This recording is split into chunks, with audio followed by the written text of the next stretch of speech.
오늘 제사장 위임식이 주는 교훈이란 제목으로 말씀 나누겠습니다. 레위기서 8장 2절에서 5절까지 말씀인데요.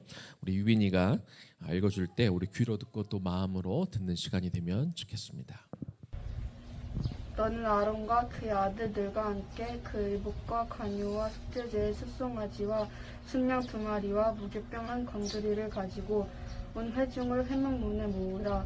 모세가 여호와께 자기에게 명령하신 대로 하매 회중이 회막문에 모인지라. 모세가 회중에게 이르되 여호와께서 행하라고 명령하신 것이 이러하니라 하고 레위기 8장 2절에서 5절 말씀. 아멘. 아멘. 이 말씀은 지난 금요일에 함께 나누려고 했던 말씀인데요. 오늘 또 이렇게 말씀을 또 주일에 또 드리게 된 것도 의미가 있다고 생각이 듭니다. 많은 사람들이 레위기를 읽는 것을 좀 어려워합니다. 그런데 레위기는 매우 중요하고 매우 유익한 책입니다. 처음 읽었을 때 그 내용을 다 이해하지 못하고 읽으면 내용이 어렵기도 하고 졸리기도 하고 그렇지만 레위기가 기록되어진 그 의미, 배경 그리고 하나님께서 주신 그 무엇을 의미하는지 우리가 알고 읽게 되면 이 책이 얼마나 중요하고 왜 성경에 포함이 되어 있는지를 우리가 알 수 있게 됩니다. 레위기 1장에서 7장까지는 5가지 제사에 대해서 기록이 되어 있죠. 그리고 8장에서 10장까지는 이제 제사장에 대한 규례가 기록이 되어 있는데 오늘 본문이 있는 레위기 8장에는요 제사장의 위임식에 대해서 기록이 되어 있습니다. 이 위임식이라는 게 쉽게 얘기하면 이제 이런 겁니다. 하나님이 모세를 통해 제사장들을 세우고 그리고 제사를 이렇게 드려라라고 이미 가르쳐 주셨는데 실제로 그 제사가 이루어지도록 모세와 함께 이 제사를 일주일 동안 드려보는 그런 과정이 위임식입니다. 그래서 원래 모세는 제사장이 아닌데 제사장은 아니지만 그 처음에 말씀을 받은 것, 이 제사를 어떻게 드려야 될지 처음에 배운 것이 모세이기 때문에 모세가 그 제사에 참여해서 일주일간 제사를 같이 드리게 되고요. 그 이후로는 모세가 물론 제사에 참여할 수 없죠. 이제 더 이상 제사장이 아니니까. 하지만 일주일 동안 모세가 아론과 그 제사장들과 함께 그 배운 제사를 실제적으로 일주일 동안 계속 드려지는 어떤 과정. 그래서 그 과정을 통해 제사장으로 임명되어지는 그 과정이 위임식입니다. 일반적으로 우리가 아론과 그 아들들이 제사장으로 세워지기 전에 여러분 제사장이 있었을까요? 없었을까요? 네, 제사장이 있었습니다. 저도 이번에 처음 알게 되었는데요. 하나님이 모세에게 아론과 그의 아들들을 제사장으로 삼아라라고 말씀하시기 전에 이스라엘 공동체에 제사장이 있더라고요. 출애굽기 19장 24절 말씀을 보니까 여호와께서 그에게 이르시되 가라 너는 내려가서 아론과 함께 올라오고 제사장들과 백성에게는 경계를 넘어 나 여호와에게로 올라오지 못하게 하라. 내가 그들을 칠까 하노라. 자, 하나님이 모세에게 시내산에 올라와서 율법을 받기 위해서 시내산에 올라갈 때 너만 올라오고 기존의 제사장들은 올라오지 말라. 그러니까 율법을 받기 전에 제사장들이 있었다는 거죠.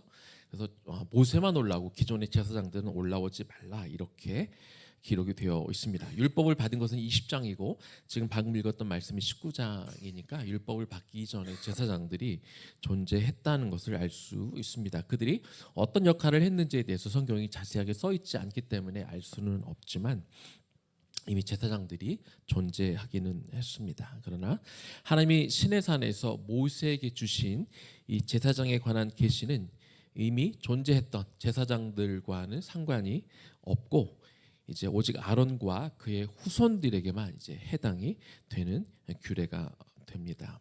왜냐하면 하나님은 율법을 통해 이후로 이제 제사장직은 아론과 그의 자손들에게만 감당하도록 그렇게 규정해 놓으셨기 때문에 그렇습니다. 이처럼 하나님이 모세를 불러서 시내산 위에서 주신 이런 모세 언약은 이전에 없던 제사장 제도를 새롭게 만든 것이 아니라 기존에 있던 제사장 제도를 새롭게 정형화하고 규격화했다는 것을 우리가 볼 수 있습니다. 하지만 앞으로는 하나님이 새롭게 주신 율법에 따라 제사장이 임명되고 활동되어야 했고, 그렇지 못할 때에는 그 대가가 따랐습니다. 아무리 모세의 아들들이라도 제사장이 되고 싶다고 해서 제사장이 될 수도 없었고, 또 아론의 제사장들 또한 제사장으로 임명된 후에 그들이 다른 활동을 할 수 있는 게 아니라 반드시 제사장으로 활동할 때에도 주어진 규범 안에서만 활동을 해야 되는 것을 우리가 볼 수 있습니다. 후에 그 분열왕국 시대 이스라엘이 남과 북으로 갈라졌을 때 북이스라엘의 초대 왕이 여로보암이죠. 그는 북이스라엘이 남과 북으로 갈라진 이후에도 북이스라엘 백성들이 여전히 남유다 예루살렘에 와서 제사를 드렸습니다. 왜냐하면 하나님이 율법 가운데 규정하기를 이 성소는 딱 한 곳, 예루살렘 한 곳에만 세워서 그곳에서만 제사 지내도록 그렇게 규정해 놓으셨기 때문에 그렇습니다. 여러 곳에 성소를 세워 놓으면 자칫 그 제사가 하나님이 정하신 대로 지키지 않고 자기들 멋대로 이렇게 제사를 지낼 수 있는 그런 위험이 있었기 때문에 하나님은 예루살렘의 한 곳에서만 제사를 드리게 했던 것이죠.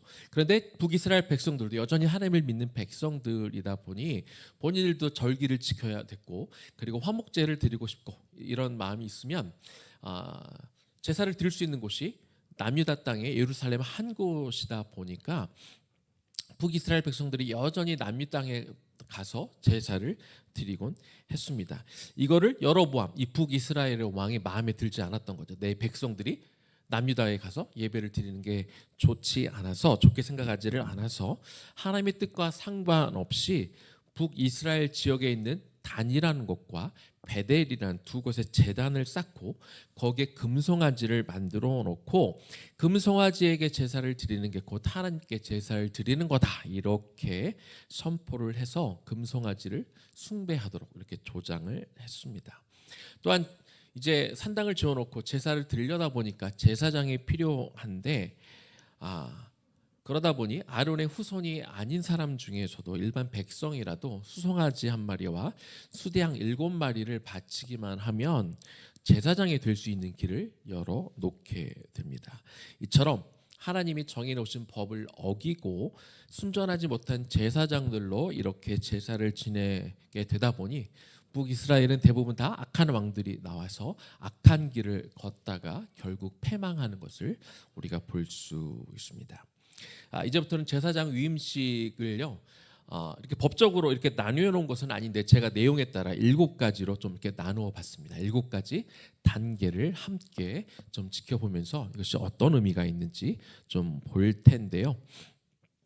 레위기 8장에 반복적으로 나오는 구절이 있습니다. 어떤 말씀이 반복적으로 나오냐면 여호와께서 모세에게 명하심과 같았더라, 이렇게 나옵니다. 7단계가 있다고 제가 말씀을 드렸는데 그래서 7번의 이 말씀이 기록되어 있습니다. 다시 한번 말씀드릴게요. 여호와께서 모세에게 명하심과 같았더라. 그래서 하나님의 모세에게 명하신 그대로 이 제사가 드려졌고 이 위임식이 진행되어진 것을 볼 수 있습니다. 첫 번째 단계는요, 위임식을 준비하는 단계입니다. 8장 1절에서 4절까지 기록이 되어 있는데요. 위임식을 하기 위해서는 여러 가지 준비물이 필요했습니다. 제사장에게 입힐 의복도 필요했고, 제사장에 부을 관유라는 기름도 필요했고, 속죄제를 드릴 송아지, 번제와 화목제를 드릴 수양 2마리, 그리고 무교병 한 광주리가 필요했습니다. 그리고 나서 온 이스라엘 회중을 다 모으라, 이렇게 성경이 기록이 되어 있는데 8장 3절에 보면 온 회중을 회막문에 모으라 이렇게 되어 있습니다. 그런데 실제적으로는 당시 이스라엘 백성들이 200만 명이 넘는데 그 사람들이 다 회막문 앞에 모일 수는 없잖아요. 실제적으로는 백성들의 대표라고 할 수 있는 장로들이 모여서 이렇게 제사장 위임식이 공개적으로 오픈되어서 드려지는 것을 우리가 볼 수 있습니다. 이렇게 준비 단계가 끝나면 이제 두 번째 단계는 씻음과 그리고 입힘의 단계로 들어가게 됩니다. 레위기 8장 5절에서 9절까지 기록이 되어 있는데요.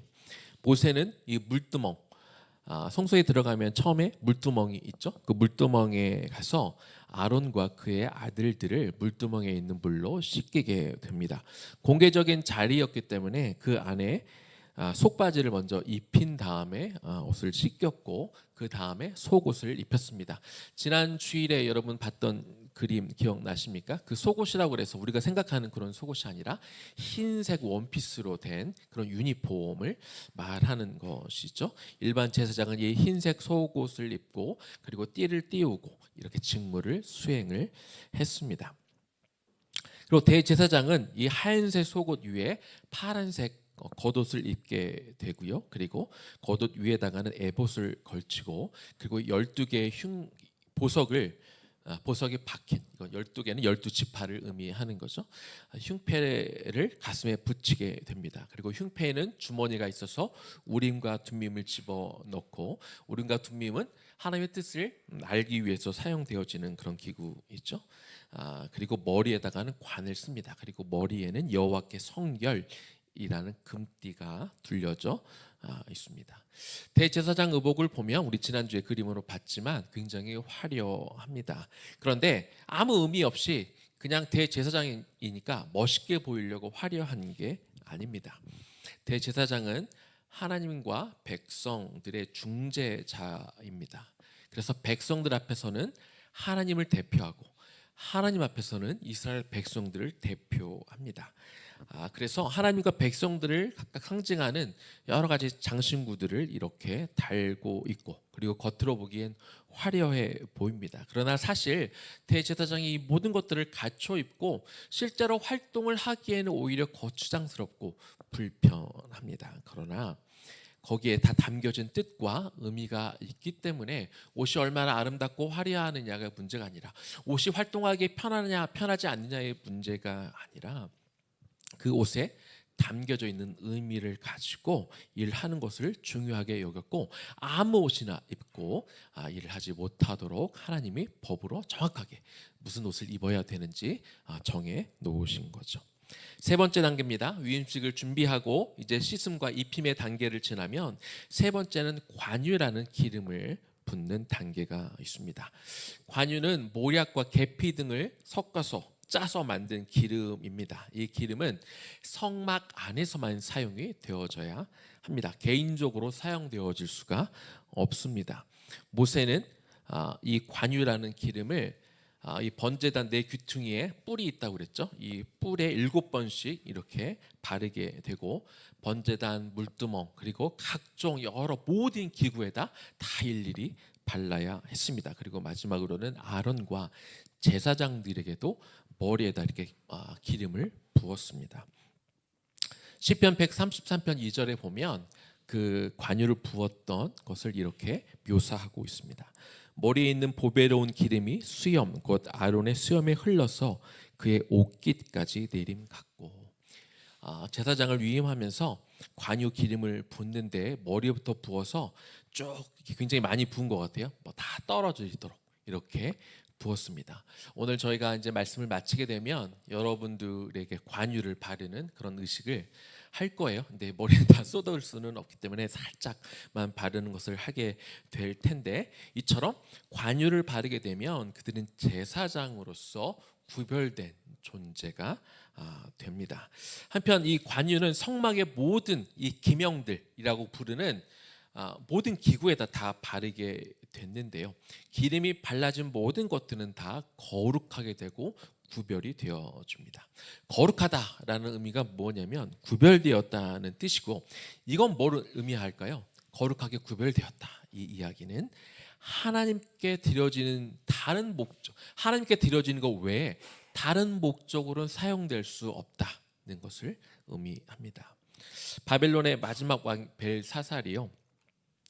전에 그 예루살렘을 다 파괴하고 그리고 성전에 있는 것들을 다 가지고 왔습니다. 그 기명들까지 다 가지고 왔는데 하루는 이 성전에서 가져왔던 이 관유가 발려진 기명 그릇 이 잔에다가 거기에 포도주를 따라 마시다가 바로 즉사하게 됩니다.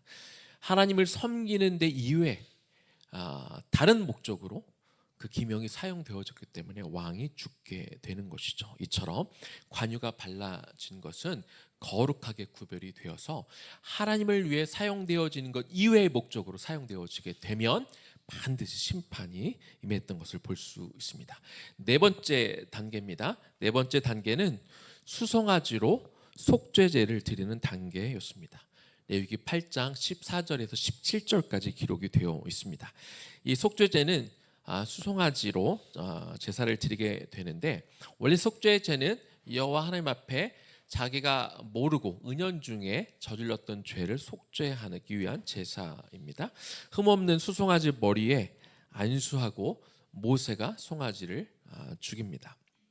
그리고 그 피를 번제단 뿔에다가 이렇게 바르게 되고 남은 것은 번제단 밑에다가 다 피를 쏟아 붓고 그리고 내장 기름은 다 태운 다음에 그 하나님이 명하신 대로 남은 고기, 가죽, 소가 싼 똥 이런 것들은 집 밖으로 가지고 가서 밖에서 불태우게 됩니다. 이렇게 속죄제를 드림을 통해서 그들이 제사장으로 위임받기 이전에 그들이 모르고 하나님 앞에 범죄했던 모든 죄들을 다 사함받고 그들이 제사장으로 임명이 되는 것이죠. 다섯 번째 단계입니다. 다섯 번째 단계는 이제 수양 한 마리로 그들이 번제를 드리게 됩니다. 아까 속죄제는 자신도 모르게 하나님 앞에 범죄했을 때 그 죄를 용서받기 위한 것이라면 번제를 드린 첫 번째 목적은 자신이 알고 지은 죄에 대해 속죄를 받는 것이 그 목적입니다. 그 다음에 두 번째 목적이 정말 중요한데요. 번제를 하나님 앞에 올려드리는 두 번째 중요한 목적은 자기 자신을 하나님 앞에 올려드리는 것입니다. 봉헌하는 거죠. 그런데 하나님 앞에 올려드릴 때 그냥 더러운 것을 그대로 올려보낼 수 있습니까? 아니요. 하나님은 더러운 것을 절대 받을 수가 없습니다. 그래서 속죄제를 통해 자신도 모르게 지은 죄를 용서받고 번제를 통해 이미 자신이 알고 범죄했던 것까지 다 용서를 받아 깨끗해진 자기 자신을 하나님 앞에 제물로 봉헌하며 올려드리는 것, 이것이 번제가 되는 것이죠. 저럼 제사장은요 번제를 올려드리면서 자기를 흠없는 존재로서 하나님 앞에 자기 자신을 온전히 올려드리는 그런 목적과 그런 차원으로 번제를 올려드리는 것을 볼 수 있습니다. 그러니까 여러분, 저희와 여러분이 지금 매일 뭘 하고 있습니까? 상번제 회막기도를 올려드리고 있습니다. 그래서 매일 상번제 회막기도를 올려드리는 목적이 뭐예요? 나를 흠없이 나의 옛사람을 벗어버리고 새 사람으로 입혀져서 나 자신을 하나님 앞에 올려드리는 그런 각오와 마음가짐으로 우리가 기도문을 쓰기도 해야 되고 또 기도문을 읽기도 해야 되는 것이죠. 여러분들이 이 마음으로 번제를 올려드리기를 주님의 이름으로 축복합니다. 여섯 번째 단계입니다. 수양 한 마리로 이번에는 화목제를 드리게 됩니다. 이 말씀은 8장 22절에서 24절까지 기록이 되어 있습니다.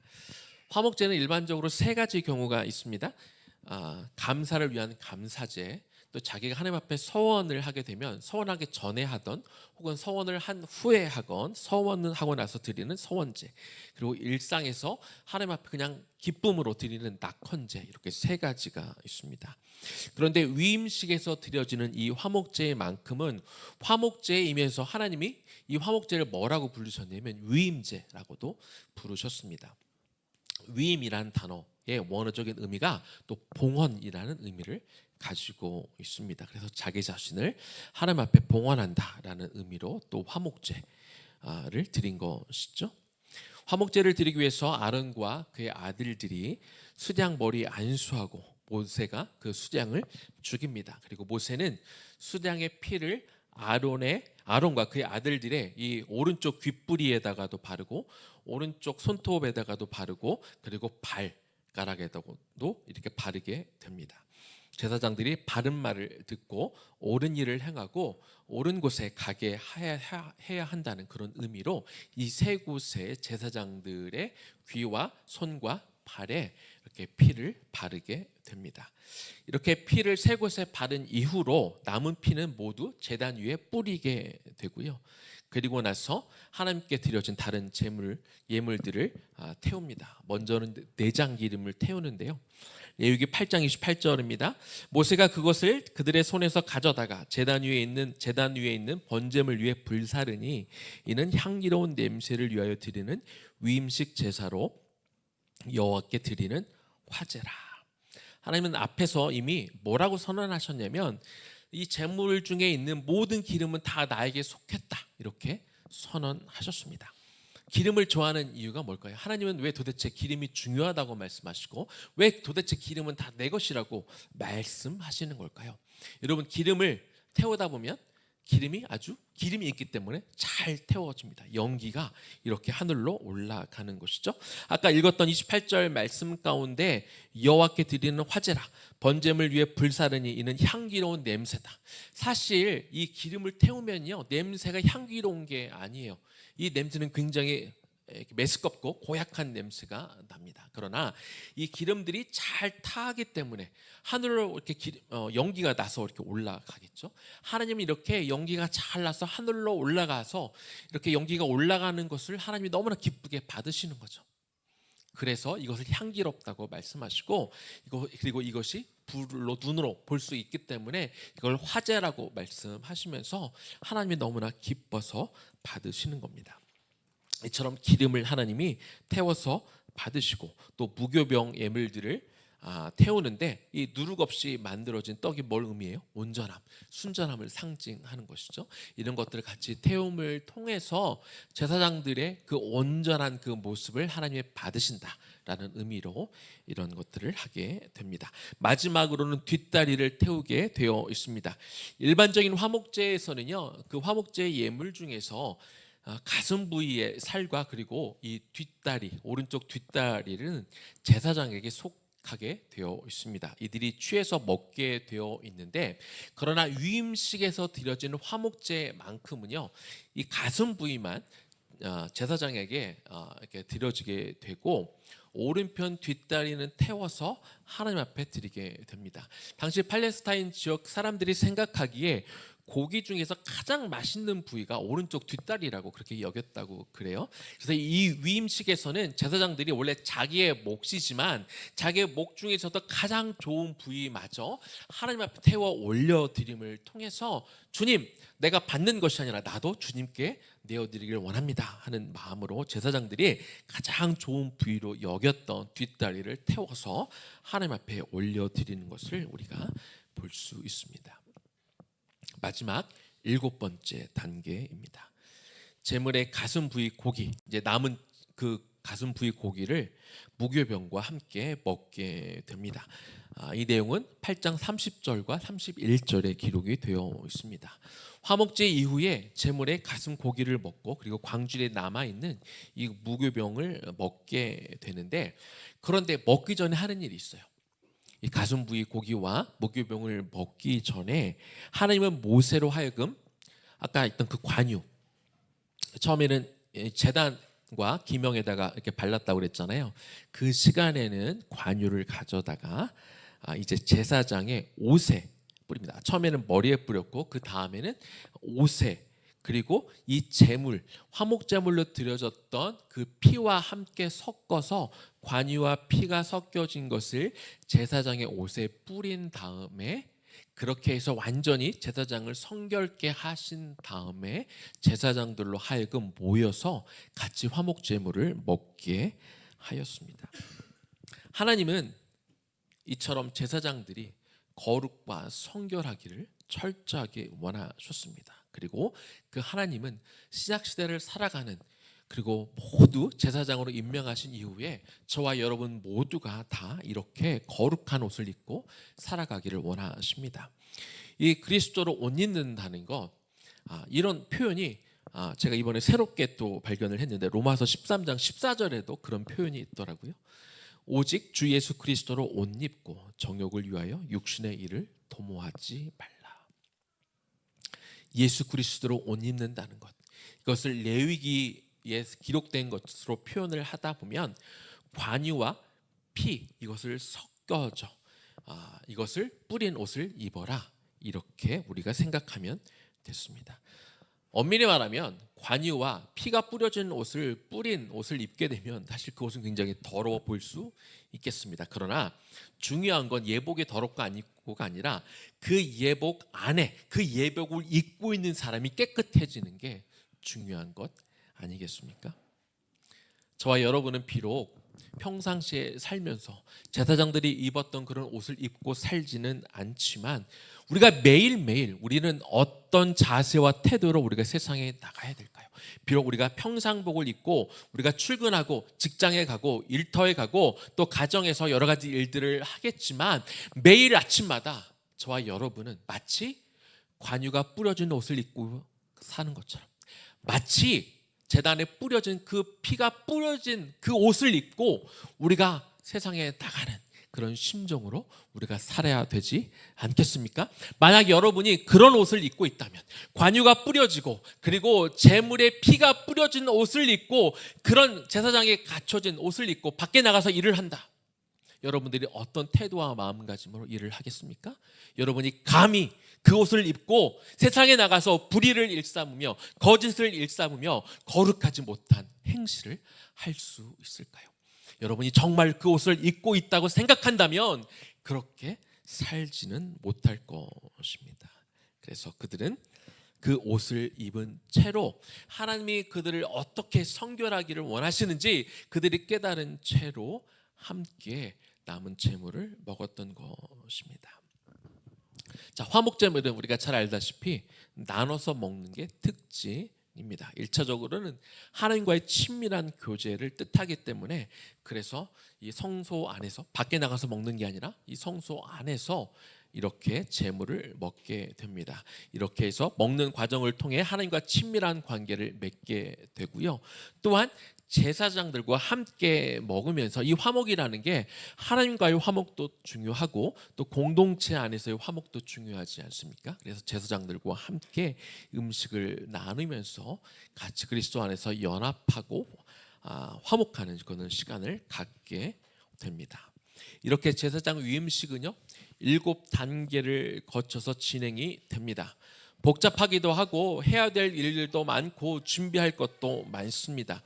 그런데 이 복잡한 모든 과정, 이 7가지 단계가 하루 만에 끝나지 않습니다. 레위기 8장 33절을 보니까 위임식은 이레 동안 행하나니 위임식이 끝나는 날까지 이레 동안은 회막문에 나가지 말라.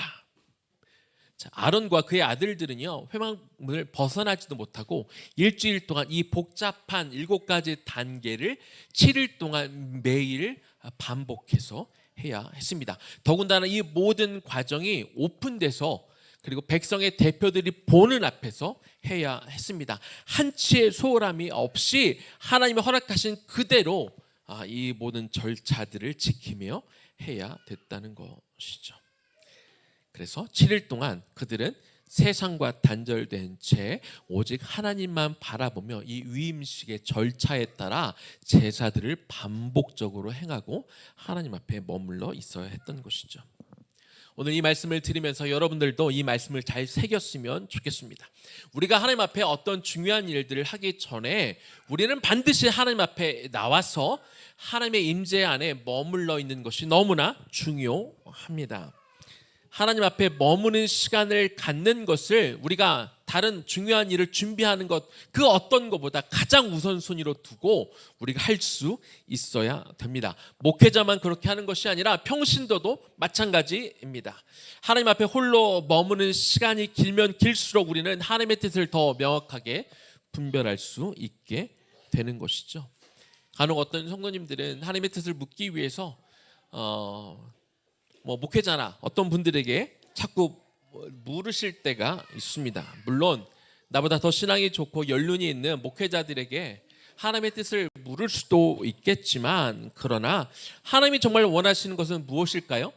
다른 목회자들에게 하나님의 뜻을 의뢰하기보다 본인이 직접 하나님의 존전 앞에 나와 머무는 시간을 가지면 하나님은 꼭 목회자가 아니어도 상관없습니다. 하나님은 누구에게라도 하나님의 뜻을 알기를 원하는 그 마음으로 하나님의 존전 앞에 나와서 기도하면 그 사람에게 하나님의 뜻을 알려주실 줄로 믿습니다.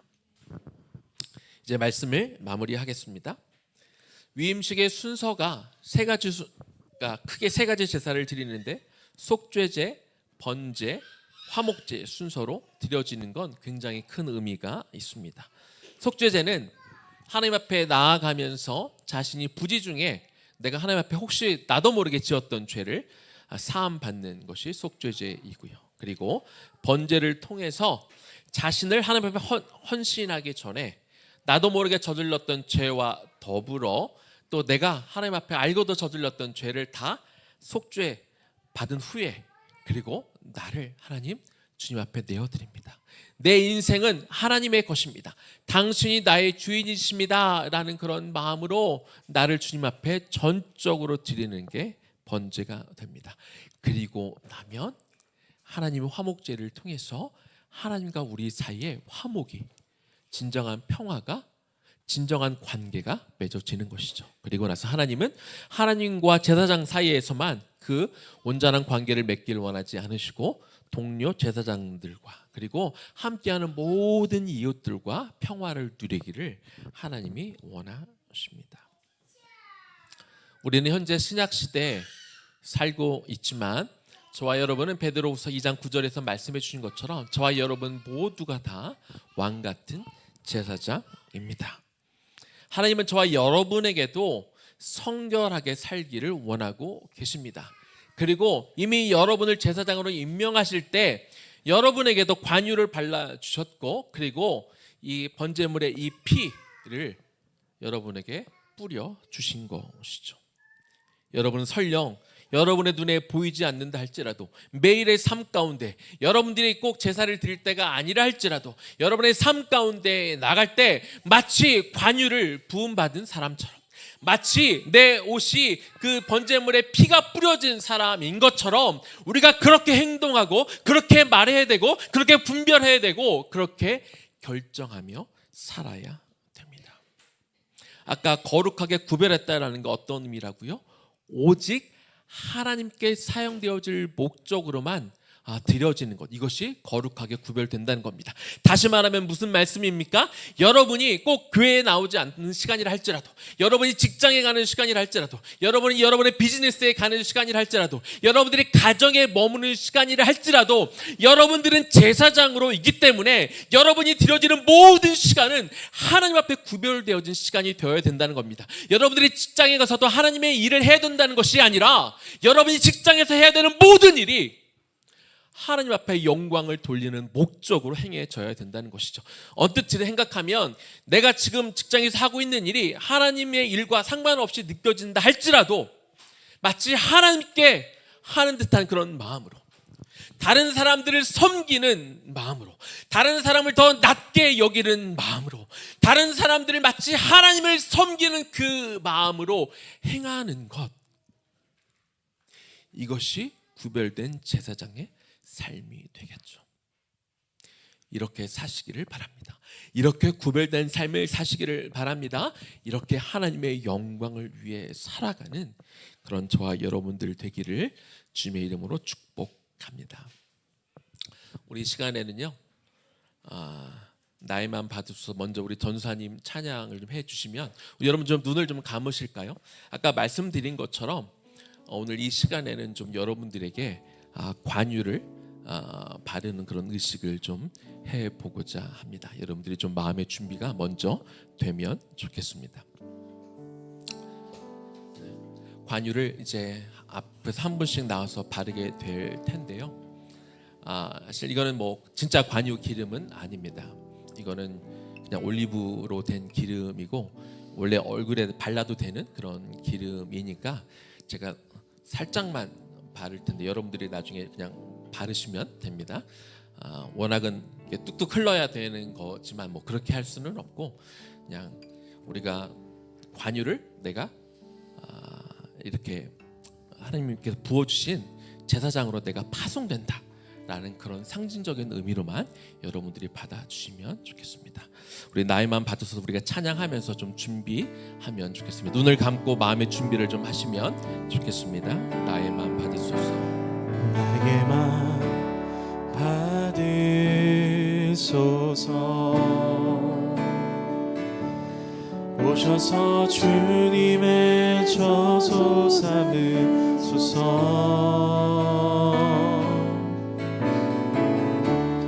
나의 전부이신 주여 내 맘을 받아주소서. 나의 맘 받으소서. 나의 맘 받으소서. 오셔서 주님의 저소 삼으소서.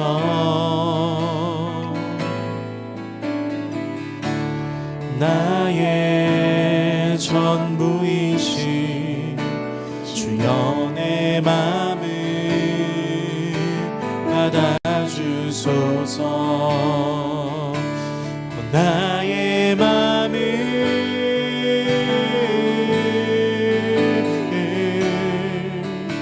주님께 열었으니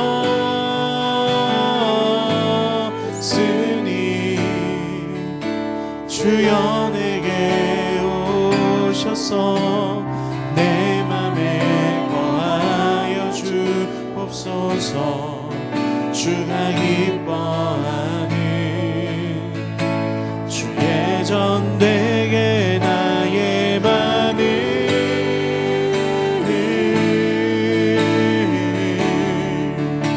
주님께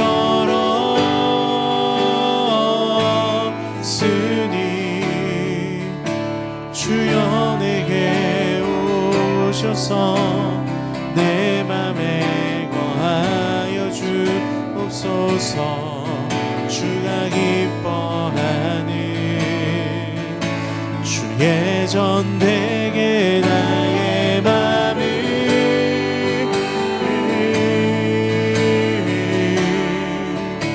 주님께 열었으니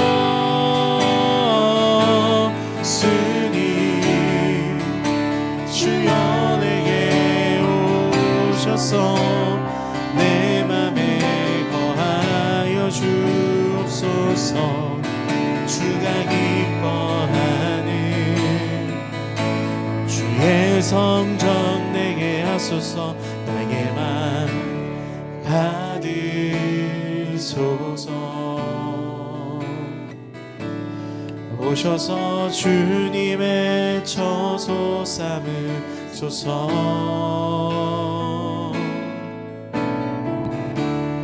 나의 전부이신 주여 내 맘을 받아주소서.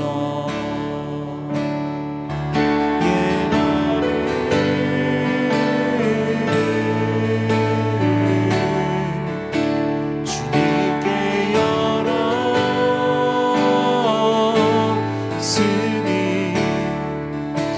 주여 내게 오셔서 내 맘에 거하여 주옵소서. 주가 기뻐하는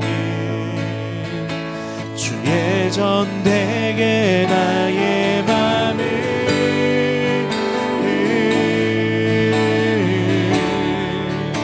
주님께 열었으니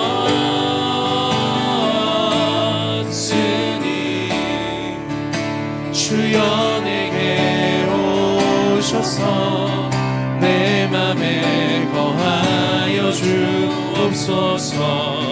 주가 기뻐하는 주의 성전 되게 하소서. 나의 맘 받으소서. 오셔서 주님의 저소 삼으소서.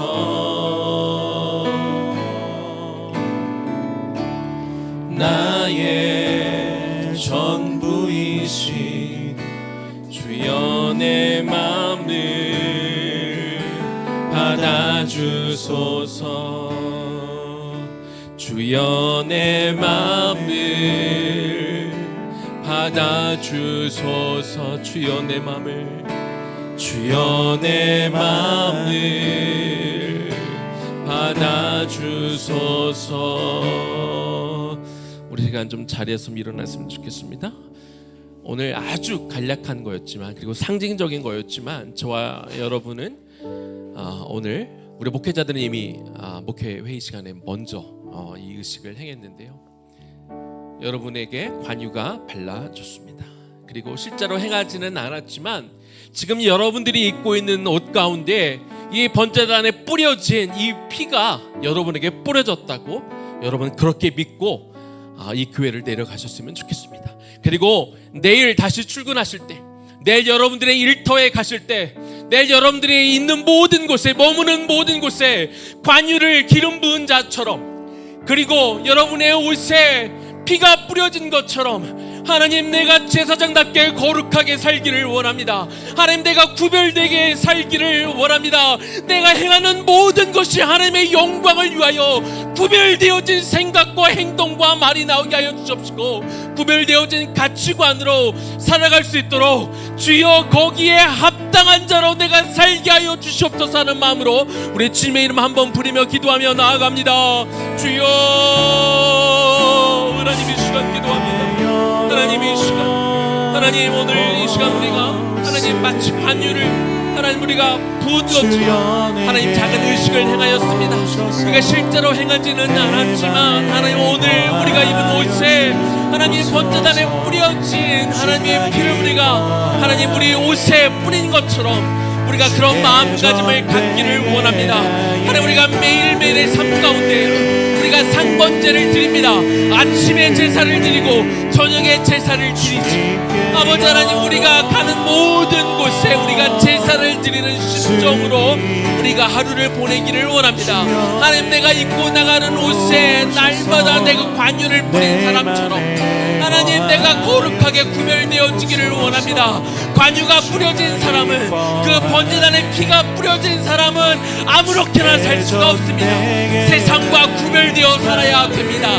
그러면 세상과 다른 목적으로 살아야 합니다. 세상과 같은 목적으로 잘못 사용되어지면 하나님, 페르시아의 왕이 자기 마음대로 기명에 발라진 관유가 발라진 곳에 술을 따라 먹다가 그가 죽게 되었습니다.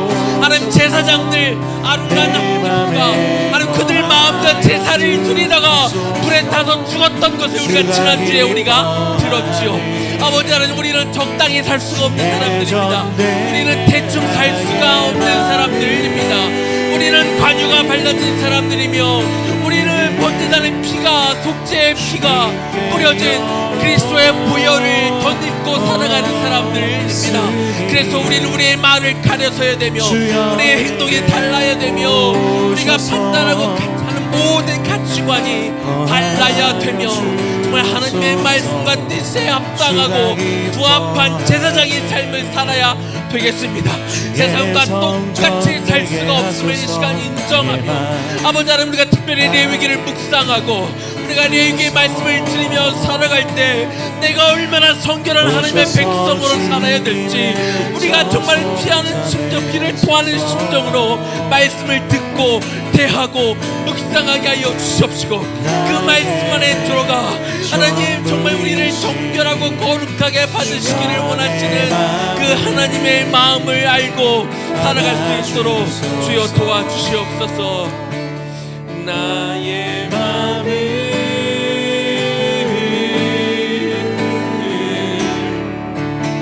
주님께 열었으니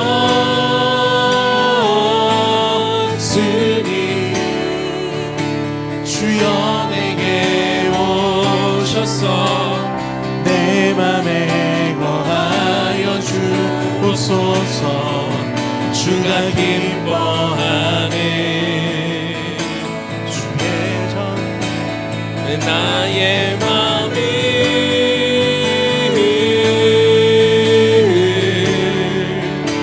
주님께 열었으니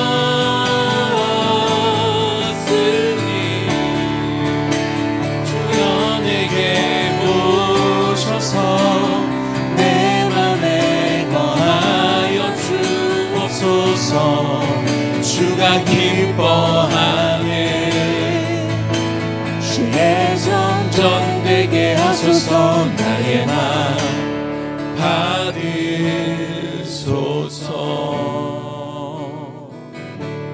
오셔서 주님의 처소 삼으소서.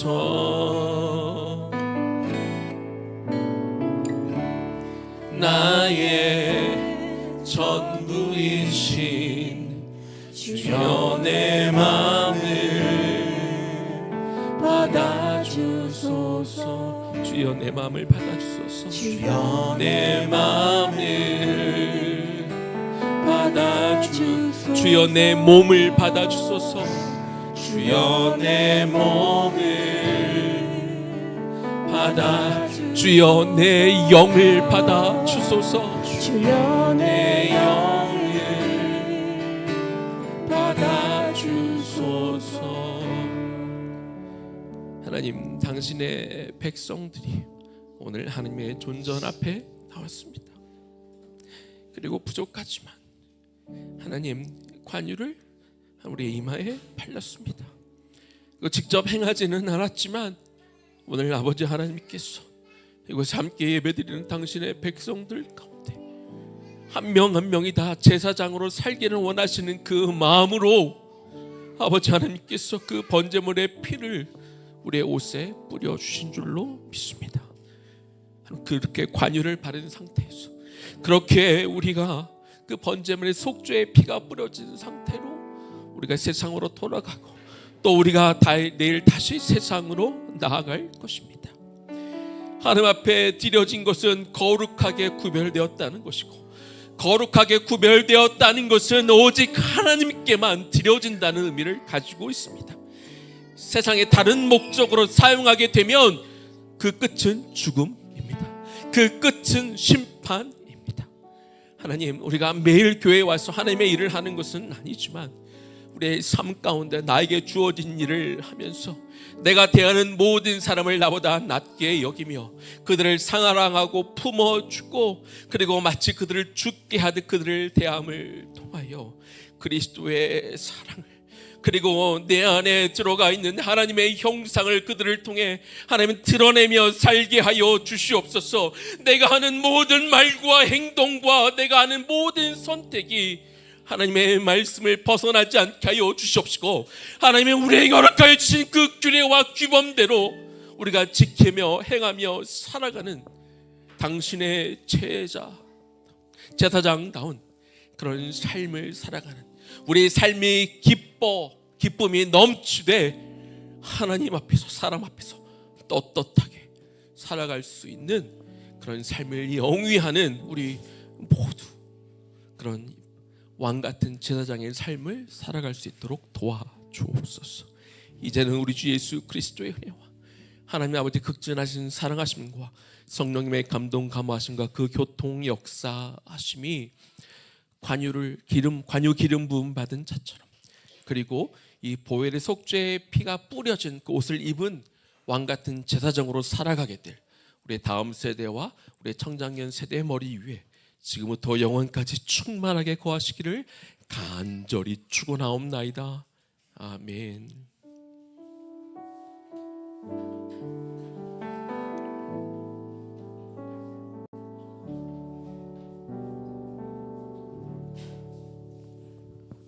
우리 다음 한 주간도